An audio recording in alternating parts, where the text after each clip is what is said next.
नमस्कार साथियों, मैं कुश कुमार सरल एग्जाम के यूट्यूब चैनल पे आपका स्वागत करता हूं। दोस्तों लेकर आए हैं जीएस यूपी स्पेशल कंप्यूटर और यूपी से संबंधित कुछ महत्वपूर्ण प्रश्नों की प्रैक्टिस सेट जो आपकी आगामी परीक्षाएं उत्तर प्रदेश से संबंधित हो या अदर स्टेट से संबंधित जो भी जीएस आता है वो सभी का कॉम्बिनेशन इस सेट में मिलेगा आपको। तो शुरू करते हैं। आज का हमारा पहला प्रश्न हिंदी से संबंधित है और जो भी मेरे नए दोस्त शामिल हो रहे हैं कृपया इस चैनल को सब्सक्राइब कर लें और अपने दोस्तों तक इसके वीडियो भेजते रहें। तो शुरू करते हैं। हिंदी का पहला प्रश्न हमारा है, खड़ी बोली निकली है पूर्वी हिंदी से, पश्चिमी हिंदी से, बिहारी हिंदी से या राजस्थानी हिंदी से। तो खड़ी बोली जो निकली है फिलहाल पश्चिमी हिंदी से निकली। इसका राइट आंसर होगा बी ऑप्शन। सौर सैन्य अपभ्रंश पश्चिमी हिंदी से हिंदी की मूल उत्पत्ति मानी जाती है। पश्चिमी हिंदी के अंतर्गत ब्रज भाषा आती है, कन्नौजी आती है, बुंदेली, खड़ी बोली, बांगरू, हरियाणवी तथा दक्षिणी बोली प्रचलित है। और खड़ी बोली व ब्रजभाषा पश्चिमी हिंदी उपभाषा के अंतर्गत आती है जिसका विकास और सैन्य अपभ्रंश से हुआ है। और खड़ी बोली अकारांत प्रधान तथा ब्रजभाषा ओकारांत प्रधान है। अगला प्रश्न हमारा है, निम्नलिखित में से कौन सी बोली उत्तर प्रदेश की नहीं है? कन्नौजी, ब्रजभाषा, खड़ी बोली, जयपुरी। तो जयपुरी फिलहाल राजस्थानी भाषा है तो इसका राइट आंसर होगा डी ऑप्शन। इसका संबंध उत्तर प्रदेश की भाषाओं से नहीं है। और अगला प्रश्न हमारा है, जहाँ उपमेय और उपमान में कोई अंतर न दिखाई दे वहाँ कौन सा अलंकार होता है? तो इसमें रूपक होगा, उपमा, उत्प्रेक्षा या विरोधाभास। तो इसका जो राइट आंसर होगा फिलहाल रूपक अलंकार होता है यहाँ पे। और यहाँ पे क्या है कि उपमेय में उपमान का निषेध रहित आरोप होता है। जहाँ उपमेय और उपमान में कोई अंतर नहीं दिखाई दे वहाँ रूपक अलंकार होता है। जैसे अगला प्रश्न हमारा है, खग कुल कुल कुलसा बोल रहा रेखांकित में अलंकार कौन है? यमक, श्लेष, उपमा या रूपक। तो इसका जो राइट आंसर फिलहाल यमक अलंकार होगा। इसमें जो कुल दिए हुए इस हर कुल का जो है अर्थ अलग अलग निकलेगा। तो बता दें कौन कौन से कुल का क्या अर्थ है। तो प्रथम कुल का शब्द का होता है समूह, ठीक। द्वितीय कुल का शब्द है पक्षियों के कुल, ये होगा कलरव, ठीक। ये सूचक है कुल का पक्षियों का जो कलरव होता है, चिल्लाहट होती है, उससे संबंधित है। तो कुल शब्द के भिन्न भिन्न अर्थों में प्रयुक्त हुआ है जहाँ पे अलंकार होता है, ठीक। श्लेष में एक शब्द होगा और उसके अनेक अर्थ होंगे। जिसमें कोई पद प्रधान नहीं होता तथा अन्य पद प्रधान होता है। तो कर्मधारय, अव्ययी, तत्पुरुष या बहुब्रीहि। तो दो पदों को छोड़कर तीसरा पद प्रधान होगा वहाँ बहुब्रीहि समास होता है। इसका राइट आंसर होगा डी। जैसे दशानन, दस हैं जिसके आनन अर्थात रावण के। दुःशासन का संधि विच्छेद क्या होगा? दुष प्लस शासन, दुष्ट प्लस शासन, दुह प्लस शासन या इनमें से कोई नहीं। तो दुःशासन में जो संधि विच्छेद होगा दुह प्लस शासन होगा। इसका राइट आंसर होगा फिलहाल सी। और यह व्यंजन संधि का उदाहरण, ठीक। अंक वो आहा इही उ के बाद सा हो तो विसर्ग सुरक्षित रहता है अथवा तीनों साकार दुत्त हो जाता है। यथा अंतः प्लस शक्ति तो अंतर शक्ति होता है, दुह प्लस शील तो दुःशील होता है। अगला प्रश्न हमारा, परिपत्र कब जारी किया जाता है? देखो पत्रों से संबंधित प्रश्न दो तीन आते हैं तो इसको ध्यान रखिएगा। आप लोग हिंदी की बुक अगर हो तो उससे पढ़ लीजिएगा, नहीं हम जो पढ़ा रहे हैं आप देख लीजिएगा, रोज इससे संबंधित दो तीन प्रश्न आते हैं तो ध्यान से इसको पढ़ लीजिएगा। इसमें संबंध या अधीनस्थ कार्यालयों के साथ पत्राचार के समय बैठक में लिए गए महत्वपूर्ण निर्णयों को कार्यान्वित करने के लिए उद्देश्य से किसी अधिकारी की लिखित शिकायत प्राप्त होने पर या पुराने भेजे गए पत्र के अनुपालन के लिए पुनः निर्देश देते समय। तो इसका जो राइट आंसर होगा फिलहाल ए ऑप्शन होगा। इसका पहला ऑप्शन सही है। अगला प्रश्न हमारा, अधिकरण कारक के चिन्ह कौन से है? तो कर्ता प्रथम अधिकरण सप्तमी में पर विषय होता है ना, ये फिलहाल इसका राइट आंसर होगा डी। काकी की षष्ठी विभक्ति आता है कोलिए के अपदान पंचमी से अलग होने में। और इसका फिलहाल डी ऑप्शन होगा में पर है। गायक गीत गा रहा है किस काल का उदाहरण है? संदिग्ध वर्तमान, सामान्य वर्तमान, तात्कालिक वर्तमान या डी ऑप्शन इनमें से कोई नहीं। तो गायक गीत गा रहा है तात्कालिक वर्तमान मतलब तुरंत काम हो रहा है, लगातार इसमें कार्य जारी है, गा रहा है तो इसका तात्कालिक वर्तमान होगा। हो सकता है वह आया हो, वाक्य में क्या अनिश्चित वर्तमान, संदिग्ध वर्तमान, संभाव्य या भूतपूर्व। तो हो सकता है वह आया हो, संभावना बनाई जा रही है तो इसमें संभाव्य वर्तमान होगा। यहाँ पे राइट आंसर सी होगा। मिश्र वाक्य का उदाहरण बताइए। उसने अपना घर लुटा दिया, सूरज उगने पर कुहासा फट गया, उसके पास जो हुआ कुछ था वह खो गया, वह सब कुछ उसका सब कुछ खो गया। तो इसका जो राइट आंसर होगा उसके पास जो कुछ था वह सब खो गया। इसका राइट आंसर होगा सी ऑप्शन, ठीक। और शेष सभी सरल वाक्य के उदाहरण जो हैं ये मिश्र वाक्य हैं।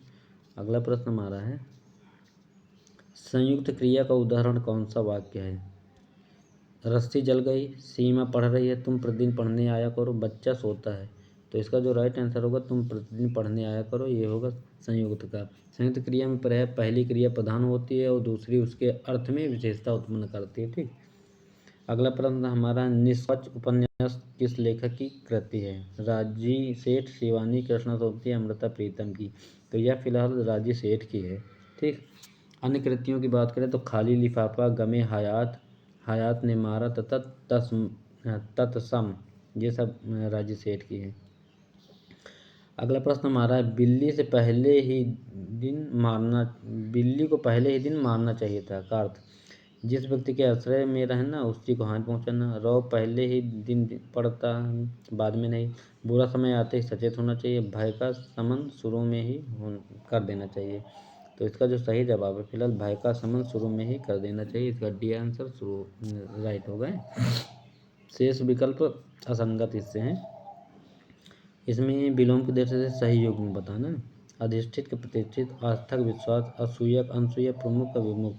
तो इसका जो सही जवाब होगा असूया का अनसूया, ये ऑप्शन इसका गलत है। असूया शब्द का विलोम अनसूया होता है। इस दृष्टि से विकल्प सी सही है। ठीक। अन्य विकल्प युग्म त्रुटिपूर्ण है। अधिष्ठित शब्द का विलोम अनाधिष्ठित होता है, आस्था शब्द का विलोम अनास्था होता है तथा प्रमुख शब्द का विलोम सामान्य होता है। ठीक। अगला प्रश्न हमारा है, कौन सा शब्द हंस का पर्यायवाची है? कुरंग, भुजंग, मराल या पंचबाण। तो इसका जो सही जवाब मराल जो होता है वो हंस का पर्यायवाची होता है। ठीक। और मुक्त भूक, सरस्वती वाहन इत्यादि इसके भी रूप है ना। और कुरंग हिरण का तथा भुजंग सर्प का होता है। पंचबाण कामदेव का पर्यायवाची होता है। अगला प्रश्न हमारा है, भाववाचक संज्ञा बतानी है हमको। मोहन पुस्तक पढ़ता है, श्याम पत्र लिखता है, मोहन से बैठा नहीं जाता। देखो मैंने बताया था बैठा नहीं जाता, उठा नहीं जाता, सोया नहीं जाता। तो ये क्रियाएं होंगी तो यहाँ पे भाववाचक होगा। फिलहाल इसका सी आंसर सही है। बाण और तालाब के भिन्न भिन्न अर्थ बताने वाले शब्द का सही जोड़ा। सर सिंधु, कृपाण उद्धति, सर सैंधव पुष्कर। फिलहाल सर माने बाण होता है और सर माने तालाब होता है। इसका राइट आंसर सी होगा। ठीक। अगला प्रश्न है, इनमें से तंद्रालु शब्द में प्रयुक्त प्रत्यय कौन सा है? अल, लू, आलू या आलू। तो चंद्रालु आलू होगा ना, तो ये होगा फिलहाल इसका सी ऑप्शन 19 का सी होगा। अगला प्रश्न हमारा, विशेषण की विशेषता बताने वाले को क्या कहते हैं? प्रविशेषण, विधेय विशेषण, क्रिया विशेषण या उद्देश्य विशेषण। तो विशेषण की विशेषता जो बतलाते हैं उन्हें प्रविशेषण कहते हैं। कौन सा शब्द में अनुनासिकता है? संभावना और संभव, संभावना, संभालना या संभावित। तो इसका जो राइट आंसर है ये होगा, जब अंक बिंदी वाले होंगे तो अनुनासिक शब्द होते, संभालना होगा। अब इसमें देखो ये वर्ण संयुक्त वाक्य है छा, तो इस कौन कौन से शब्दों से मिलकर बना हो? तो ये फिलहाल बना होता का और सा से मिलकर बना रहता है। इसका आंसर ये होगा। अगला प्रश्न हमारा है, का व्यंजन के विषय में निम्नलिखित में से कौन सा सही है? अल्प प्राण, अघोष, स्पर्शी, कंठ ध्वनि। महाप्राण होता नहीं, इसको काट दो। अल्प प्राण होता है, महाप्राण नहीं होता, इसको काट दो। ठीक। तो इसका जो राइट आंसर है फिलहाल होगा इसका अल्प प्राण होता है, अघोष भी होता है, स्पर्शी भी होता है, कंठध्वनि अकूप विसर्जन नियम कंठा होता है। तो इसका राइट आंसर फिलहाल ए होगा। अगला प्रश्न होता है, जूतियों में दाल बांटना। मुहावरे का दुखी होना, अपमान करना, चापलूसी करना या लड़ाई झगड़ा करना। तो जूतियों में दाल बांटना का जो अर्थ होता है उसका मतलब होता है लड़ाई झगड़ा हो जाना।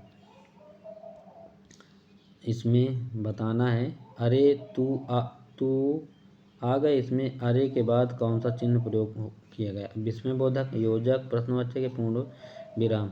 तो इसका जो राइट आंसर होगा विस्मयबोधक होगा। ठीक। ये जो चिन्ह लगा हुआ है ऐसे करके ये विस्मयबोधक का लगा है।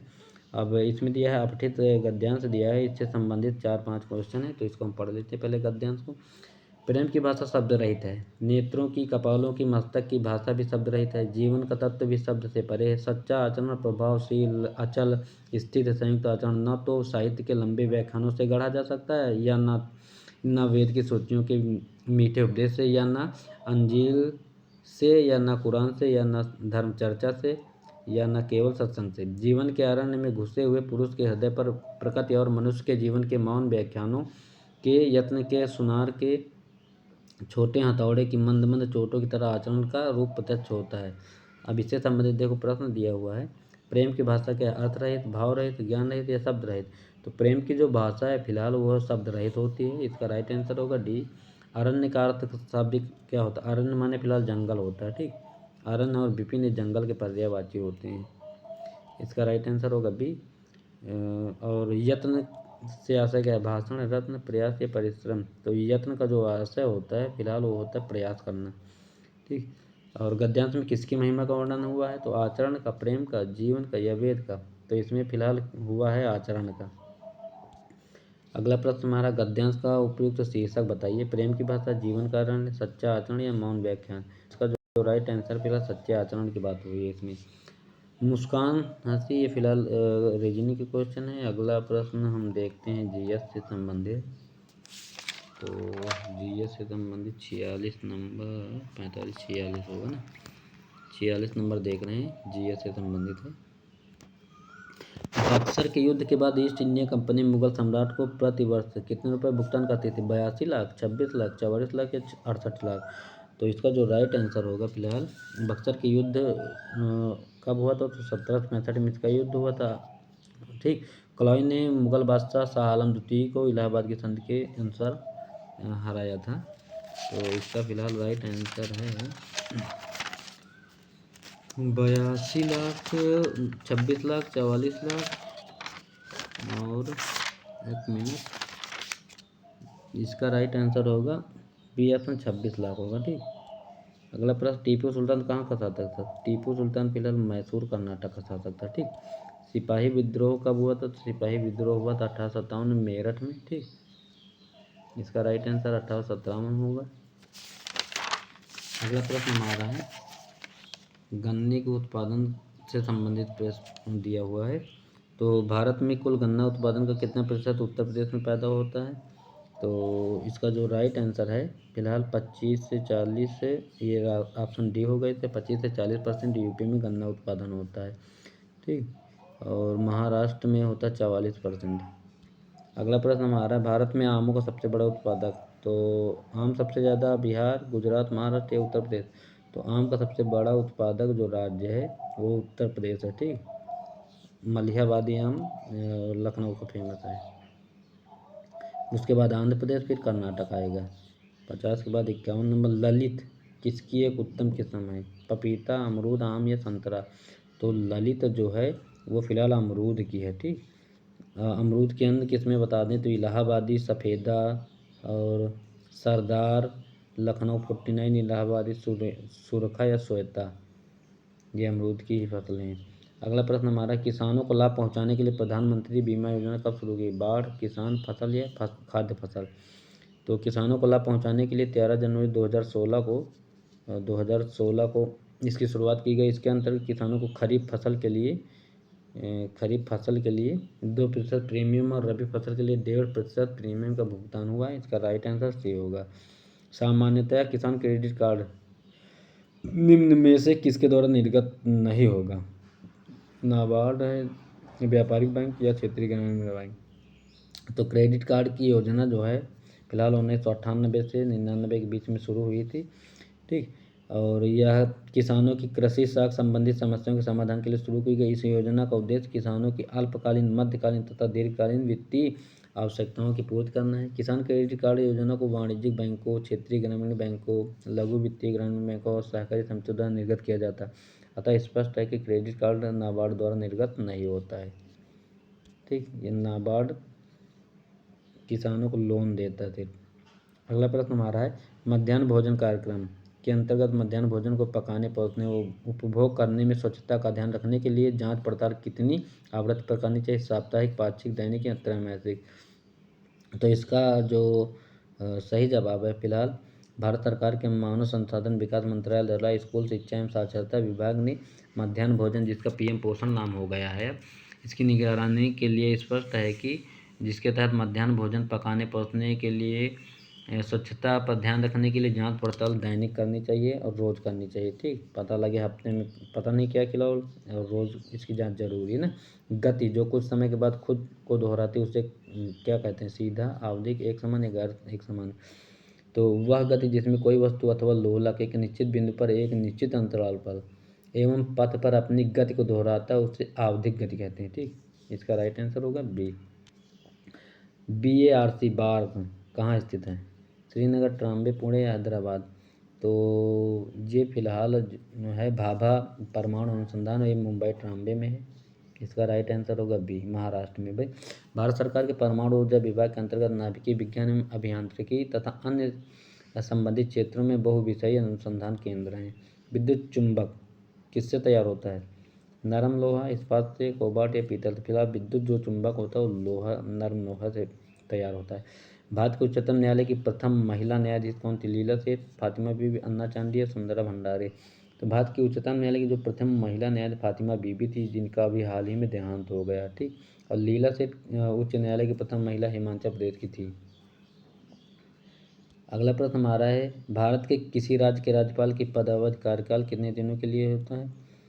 3 वर्ष, 4 वर्ष, 5 वर्ष या 6 वर्ष। फिलहाल 5 वर्ष होता है। ठीक, इसका राइट आंसर होगा सी ऑप्शन। विधानसभा का सत्रावसान करने की शक्ति किसमें है? राज्यपाल, प्रधानमंत्री, उपराष्ट्रपति या मुख्यमंत्री। तो भारतीय अनुच्छेद 174 की बात बताएं तो विधानसभा का सत्रावसान और विघटन करने की शक्ति राज्यपाल में नहीं तो होती है। ठीक, तो इसका राइट आंसर होगा ए ऑप्शन। अब अगला प्रश्न हमारा है, जुलाई 2023 में प्रधानमंत्री नरेंद्र मोदी ने कहाँ से राष्ट्रीय सिकल सेल एनीमिया उन्मूलन का मिशन शुभारंभ किया? तो इसका ऑप्शन है पुणे, शहडोल, रतलाम या जमशेदपुर। तो इसका जो सही जवाब है शहडोल है जिला, ये मध्य प्रदेश में पड़ता है। राष्ट्रीय सिकल सेल एनीमिया उन्मूलन मिशन का शुभारंभ किया है। इस मिशन को देश का 17 उच्च केंद्रीय राज्यों में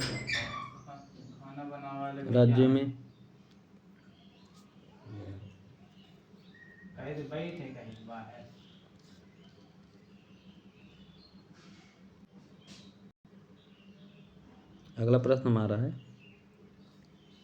प्रश्न नंबर 62। जून 2023 में संयुक्त राष्ट्र सतत विकास समाधान नेटवर्क द्वारा जारी सतत विकास रिपोर्ट में भारत में कौन सा स्थान प्राप्त किया? 85, 94, 105 या 112।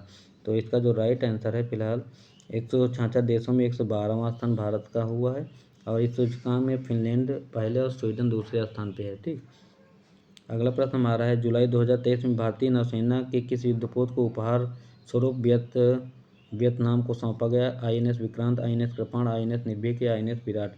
तो नौसेना युद्धपोत को INS कृपाण को उपहार में दिया गया है। इसका राइट आंसर होगा बी ऑप्शन। ठीक, यह युद्धपोत 90 मीटर लंबा और 10.45 मीटर चौड़ा है और इसकी अधिकतम मालवाहक क्षमता जो है 1450 टन है। ठीक, अगला प्रश्न हमारा है, कथन एक पृथ्वी एक परिवार एक भविष्य किससे संबंधित है? G7, ब्रिक्स, आसियान या G20। तो 2023 में नई दिल्ली भारत में संपन्न हुए G20 शिखर सम्मेलन की थीम एक पृथ्वी एक परिवार एक भविष्य है। तो इसका जो सही जवाब है फिलहाल एक पृथ्वी एक परिवार का भारत ने 1 दिसंबर 2022 को नवीन विचारों को अपनाते हुए वसुधैव कुटुंबकम एक पृथ्वी एक परिवार एक भविष्य का विषय दिया है। तो फिलहाल इसका G20 से संबंधित है। इसका राइट आंसर होगा डी ऑप्शन। और अध्यक्षता की बात करें तो 30 नवंबर 2023 को भारत के पास थी ये। अगला प्रश्न हमारा है, भारत का पहला केबल स्टे रेल पुल किस राज्य या केंद्र शासित प्रदेश में बनेगा? तो लद्दाख, जम्मू कश्मीर, हिमाचल या सिक्किम में। तो भारत का पहला केबल स्टे रेल पुल जम्मू कश्मीर के अंजी नदी पे, ठीक, अंजी नदी में बनाया गया है। रियासी जिले में स्थित यह पुल ऊधमपुर से श्रीनगर बारामूला रेल लिंक परियोजना का हिस्सा है। अगला प्रश्न हमारा है, कंप्यूटर से संबंधित प्रश्न आ गए हैं। तो हाइब्रिड कंप्यूटर का उपयोग होता है बड़े उद्योगों में, व्यवसाय फार्म में, चिकित्सा में, इनमें से सभी। तो हाइब्रिड का उपयोग जो बड़े उद्योगों के लिए किया जाता है, ठीक, एवं चिकित्सा क्षेत्र में होता है। हाइब्रिड कंप्यूटर में डिजिटल कंप्यूटर का समावेश होता है। तो फिलहाल इसका जो चिकित्सा और बड़े उद्योग सभी में होगा तो राइट आंसर इसका डी होगा। कौन सा कंप्यूटर का घटक भाग नहीं है? Input, unit, output unit, memory unit या बेसिक यूनिट। तो आधुनिक कंप्यूटर प्रणाली में निम्न हार्डवेयर घटक होते हैं: input output unit, processing unit, memory unit, और जबकि बेसिक यूनिट कंप्यूटर का घटक नहीं होता है। इसका राइट आंसर डी होगा। ठीक, कंप्यूटर का हार्डवेयर नहीं है पूछा है। मॉनिटर, माउस, स्पीकर, एएलयू नहीं है। ठीक, अर्थमेटिक लॉजिक यूनिट यह एक प्रकार की सॉफ्टवेयर डिवाइस होती है। तो इसका सही जवाब डी है। कंप्यूटर स्क्रीन पर ब्लिंकिंग करने वाला सिंबल, माउस, लोगो, हैंड या कर्सर। फिलहाल कर्सर होता है जो इस तरह का आकार बनाया होता है। तो ये डी ऑप्शन इसका राइट आंसर होगा। ठीक, अगला प्रश्न, मॉनिटर के डिस्प्ले आकार को कैसे मापा जाता है? वर्टिकली, डायगोनली, हॉरिजॉन्टली या इनमें से कोई नहीं। तो मॉनिटर के डिस्प्ले आकार को मापने के लिए मॉनिटर के ऊपर टॉप के बाएं कोने से सबसे नीचे दाएं कोने में तिरछा नापते हैं। ठीक, जैसे ये टीवी है ऐसे, तो इसका ऐसे आकार नापा जाता है। जैसे टीवी का बोलते हैं ना कि मेरी टीवी जो है 43 इंची, तो 43 इंची ऐसे नहीं नापते हैं, इधर इधर से इधर नापा जाता है, ये होगा 43 इंची। ठीक, जैसे कहते हैं ना कि मेरी टीवी 24 इंची, तो 24 इंची ऐसे नहीं नापेंगे, ऐसे नापेंगे। तो वैसे ही जो मॉनिटर का डिस्प्ले होगा उसको भी ऐसे ही नापा जाता है। तो ये होगा फिलहाल डिस्प्ले मापने के लिए मॉनिटर के ऊपर टॉप से नीचे करते हैं, तिरछा नापते हैं। तो ये होगा हॉरिजॉन्टली। एक मिनट, नहीं वर्ड इसमें एक मिनट डायगोनल होगा फिलहाल, ये बी ऑप्शन इसका होगा राइट। ठीक, अगला प्रश्न हमारा है, प्रचालन तंत्र की शुरुआत को क्या कहा जाता है? फॉर्मेटिंग, स्टार्टिंग, स्टेरिंग या बूटिंग। तो प्रचालन तंत्र की शुरुआत को लिए बूटिंग कहते हैं। ये जब शुरू होता है ना तो कंप्यूटर बूट करता है, तो उसी की व्याख्या है। अगला प्रश्न हमारा, निम्नलिखित में से कोडांतरण भाषा असेंबली लैंग्वेज का यंत्र कूट मशीन कोड में अनुवाद कौन करता है? कंपाइलर, इंटरप्रेटर, असेंबलर या माइक्रो प्रोसेसर। तो असेंबलर का प्रयोग असेंबली लैंग्वेज की मशीन कोड में अनुवाद करने के लिए किया जाता है, जबकि कंपाइलर व इंटरप्रेटर का प्रयोग उच्च स्तरीय भाषा HL को लो लेवल या LLL में परिवर्तित करने के लिए किया जाता है। तो असेंबलर का प्रयोग होता है, इसका ये होगा। अगला प्रश्न है इधर कंप्यूटर का, कंप्यूटर की सूचना डिजिटल होती है, जिसका अर्थ है डिजिटलो, एनालॉग यूनिट, इनपुट या बाइटों। कंप्यूटर की सूचना बिटों या बाइनरी अंकों में होती है। ठीक, ये होगा इसका राइट आंसर, जहाँ 0 से 1 संख्याएं होती है बाइनरी कोड में। अगला प्रश्न हमारा, निम्नलिखित में से किस नेटवर्क टोपोलॉजी में प्रत्येक कंप्यूटर नेटवर्क डिवाइस एक ही केबल से जुड़ा होता है? रिंग टोपोलॉजी और मेश है, बस ये रिंग सब तीन दिए हैं, स्टार है सी। तो बस टोपोलॉजी में प्रत्येक कंप्यूटर जो है एक कंप्यूटर से जुड़े होते हैं। टोपोलॉजी किसी नेटवर्क आकृति या डिजाइन को कहा जाता है। बस टोपोलॉजी में तार के प्रारंभ तथा अंत में एक विषय प्रकार का संयंत्र लगा होता है, जिसे टर्मिनेटर कहते हैं। अगला प्रश्न हमारा, वह तकनीक जिसके द्वारा डेटा को कूट रूप से परिवर्तित किया जाता है जिससे कि अनाधिकृत व्यक्ति द्वारा इसे आसानी से नहीं समझा जा सके, क्या कहते हैं? डिमॉड्यूलेशन, डिक्रिप्शन, मॉड्यूलेशन या इंक्रिप्शन।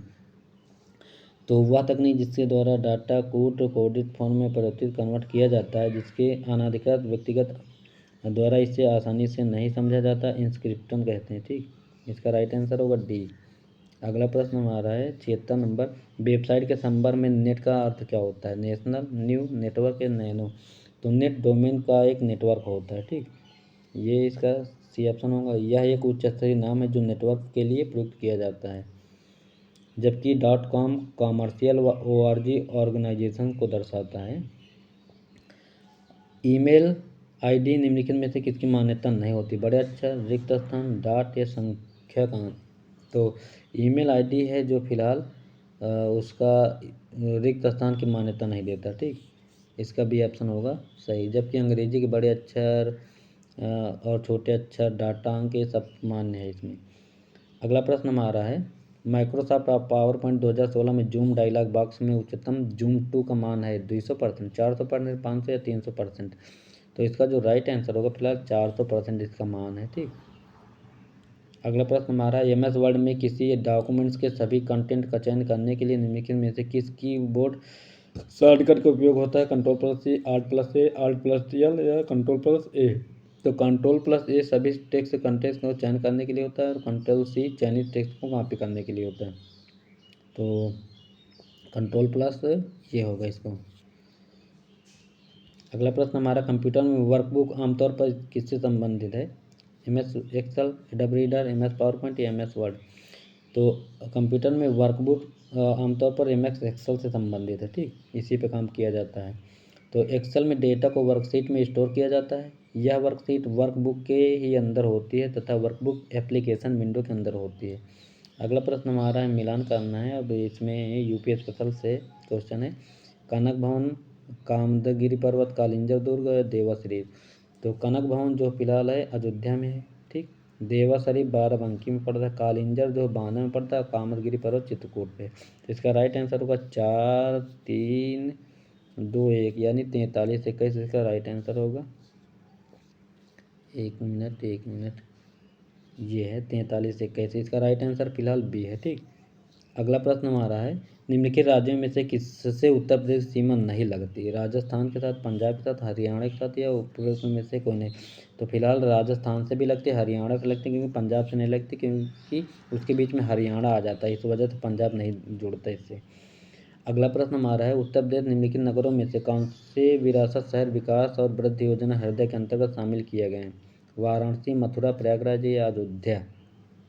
तो इसमें दिया गया है, केंद्रीय राष्ट्रीय विरासत शहर विकास एवं वृद्धि योजना हृदय योजना जो है फिलहाल ये चलाई गई थी 21 जनवरी 2015 को चलाई गई है, ठीक, 2015 को। यह योजना निम्न 12 शहरों में कार्यान्वित है, जैसे अजमेर, अमरावती, अमृतसर, बादामी, द्वारका, गया, कांचीपुरम, मथुरा भी है ना, और वाराणसी भी है, और वेलकन्नी तथा वारंगल है। लेकिन इसमें जो अयोध्या और प्रयागराज है ये इसमें शामिल नहीं किया गया है।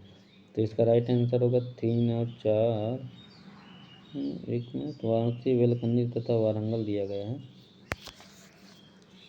इसका राइट आंसर होगा 83 का सी ऑप्शन होगा। इसमें 1 और 2 इसमें पूछा गया शामिल है ना, तो शामिल वाला 1 और 2 सी होगा, वाराणसी और मथुरा। अगला प्रश्न हमारा, उत्तर प्रदेश में पाए जाने वाले प्रमुख खनिज? तांबा, graphite, limestone, dolomite, rock phosphate, dolomite, ये प्रोडक्ट में से कोई नहीं। तो उत्तर प्रदेश में पाए जाने वाले प्रमुख खनिज लाइमस्टोन एवं डोलोमाइट हैं। लाइमस्टोन, डोलोमाइट ये पाए जाते हैं। वस्तुतः खनिज संसाधन के दृष्टि से उत्तर प्रदेश एक निर्धन राज्य है।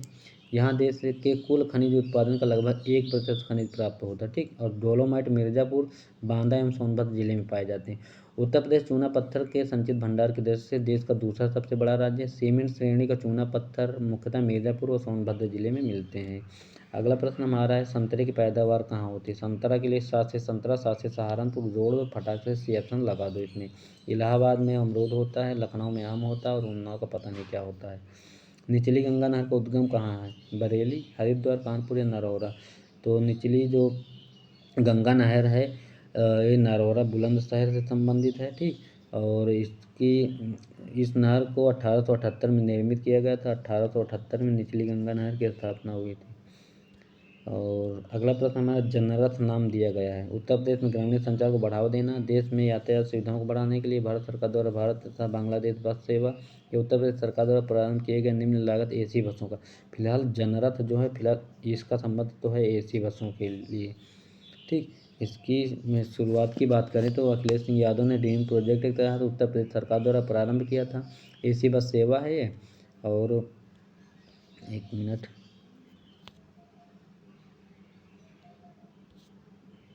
AC बस सेवा है। और इसके बारे में हम बता दें तो मुलायम सिंह यादव ने आजमगढ़ में 6 फरवरी 2015 को इसके लिए हरी झंडी दिखाई थी, 2015 को, ठीक, आजमगढ़ से। अगला प्रश्न हमारा, उत्तर प्रदेश के प्रमुख लोकगीत? दारुल अवधि, ब्रज, करुणा, भक्ति, शायरा, ध्रुपद, ब्राज, करुणा, बिरहा, चैती, ढोला। तो उत्तर प्रदेश के फिलहाल है बिरहा, चैती, ढोला, ये इसके लोक नृत्य हैं। अगला प्रश्न में आ रहा है, मिलान करना है इसमें, गोविंद साहब, कैलाश मिला, सैयद सलार और शाकंभरी मंदिर ना। तो इसका सही जवाब हम मिला रहे हैं। गोविंद सागर जो है, गोविंद साहब ये पड़ता है आजमगढ़ में, ठीक। और कैलाश मेला जो लगता है ये आगरा में लगता है। सैयद सलार मेला बहराइच में लगता है, शाकुम्भरी सहारनपुर में लगता है। ठीक, तो राइट आंसर होगा 3412 है ना, 3412 राइट आंसर होगा इसका बी ऑप्शन। एक मिनट, बी ऑप्शन सही है ना। अगला प्रश्न हमारा है, इसको भी मिलान करना है। चक्रतीर्थ गोविंद देव मंदिर सलीम चिश्ती की दरगाह है ना, तो सलीम चिश्ती की दरगाह तो देख लो फतेहपुर सीकरी में है। बौद्ध एवं जैन मंदिर का ये कौशाम्बी में पड़ता है। और चक्रतीर्थ ये पड़ेगा आपका नैमिषारण्य में, और गोविंद देव मंदिर जो है वृंदावन में है। तो पहले का चौथा, दूसरे का तीसरा और तीसरे का दूसरा, यानी कि 43-21 राइट आंसर होगा इसका डी ऑप्शन। अगला प्रश्न हमारा, संगीत शिक्षा प्रदान करने हेतु उत्तर प्रदेश में स्थापित प्रथम संगीत विश्वविद्यालय कौन सा है? प्रयाग संगीत, भारत कला, भारत खंडे हिंदुस्तानी, या इनमें से कोई नहीं। तो इसका जो राइट आंसर होगा फिलहाल वो होगा संगीत शिक्षा हेतु उत्तर प्रदेश पहला संगीत विश्वविद्यालय स्थापित हुआ भातखंडे हिंदुस्तानी विश्वविद्यालय था। ठीक, और पंडित विष्णु नारायण भातखंडे प्रयासों से संगीत की शिक्षा हेतु लखनऊ में 15 जुलाई 1926 को इसकी स्थापना की बात करें, 15 जुलाई 1926 को marriage college of Hindustani museum की नींव पड़ी। इसका नाम भातखंडे हिंदुस्तानी संगीत महाविद्यालय 1966 में रखा गया। बाद में इसका नाम इस भातखंडे से 1966 में इसका नाम परिवर्तित हुआ था। राइट आंसर फिलहाल इसका सी है।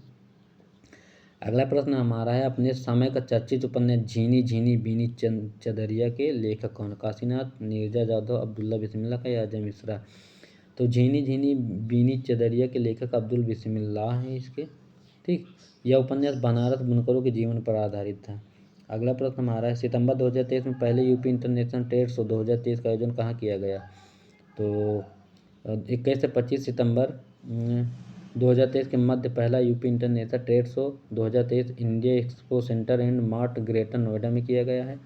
ठीक, और इसका आयोजन उत्तर प्रदेश सरकार द्वारा India exposition mart limited greater Noida के सहयोग से किया गया। अगला प्रश्न हमारा है, प्रश्न नंबर ये है 94।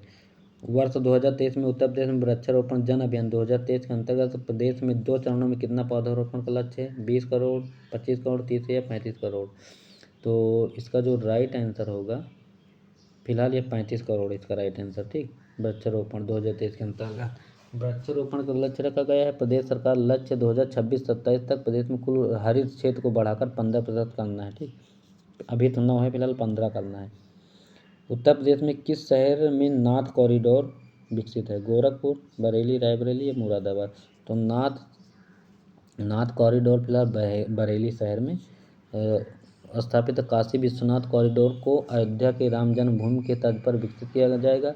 यह कॉरिडोर अलखनाथ मंदिर, मणिनाथ, तपेश्वर नाथ, धोपेश्वर नाथ, पशुपतिनाथ और वनखंडी नाथ मंदिरों को जोड़ेगा। ठीक, अगला प्रश्न हमारा, उत्तर प्रदेश में वर्ष 2022 में कुल कितने घरेलू पर्यटक आए? 22.82 करोड़, 23.68 करोड़, 31.79 करोड़, 25.424 करोड़ से अधिक। तो इसका जो राइट आंसर है 31.79 करोड़ है, इसका सी ऑप्शन सही होगा। अगला प्रश्न हमारा है, सूची को मिलाना है। काली मिट्टी, चीनी मिट्टी, ढलवन घंटी है ना, तो एल्यूमिनियम का जो है काली मिट्टी के लिए फिलहाल निजामाबाद है ये ऑप्शन, और चीनी मिट्टी के लिए खुर्जा है, और ढलवा जो घंटियाँ हैं उनके लिए जलेसर है, और एल्यूमिनियम के लिए रेणुकूट है। ठीक, तो इसका राइट आंसर होगा 4, 3, 1, 2 यानी कि 43-12 सी ऑप्शन में आएगा। इसका राइट आंसर ये है। अगला प्रश्न हमारा, पहाड़िया, पटारी तथा भुइयां अनुसूचित जनजातियाँ उत्तर प्रदेश में कहाँ पर निवास करती हैं? ठीक, अम्बेडकर नगर, जालौन, सोनभद्र या ललितपुर। तो ये फिलहाल जनजातियाँ अगर पूछे तो सबसे ज़्यादा सोनभद्र में पाई जाती हैं। ठीक, सोनभद्र जिले में अन्य निवासी जनजातियाँ बैगा, आगरिया, चेरो, गोंड, ओझा, सबसे ज़्यादा जनजाति फिलहाल सोनभद्र में। अगर कोई ऑप्शन न मिले तो सोनभद्र है तो लगा दीजिएगा, सही हो जाएगा। उच्च श्रेणी के सिलिका बलुआ पत्थरों के बड़े भंडार क्रमशः इलाहाबाद और चित्रकूट जिले के किन क्षेत्रों में पाए जाते हैं? जो उत्तर भारत के कांच उद्योग की आपूर्ति का पारंपरिक स्रोत हैं। तो सल्लाहपुर और करबी, खांडेसरा और थर्री, शंकरगढ़ और बहरगढ़, बांगपुर और तरौरा।